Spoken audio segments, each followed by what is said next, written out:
मैं स्कूल पढ़ना चाहती हूँ, मैं चाचू मारना चाहती, मैं इसे को लिख के फिरना।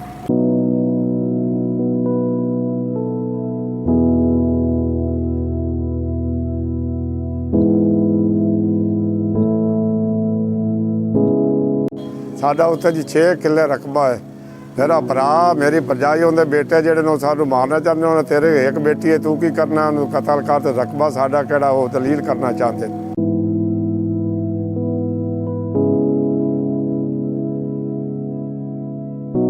DPO साहब के दफ्तर आया तो दरखास्त लै गया जी उन्होंने दरखास्त लैते आदर करते फिर उन्हें बेइज्जत करते सानू बाहर कर दिया थाने दरखास्त अदे पई है जी।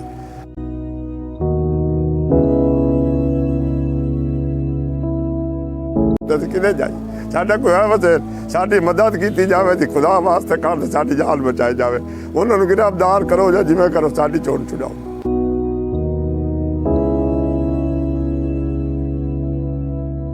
कौन दे हैं भैया सानू दे दियो तुसी अज्जोला सानू देओ चाहते असी जिंदे क्यों देइए लड़ाई ते धमकियां देंदे ने इस वजह तू साडी जी एक बेटियां ने इन्हू कतल कर दिसां ते मोर तुसी फेर की कर सो।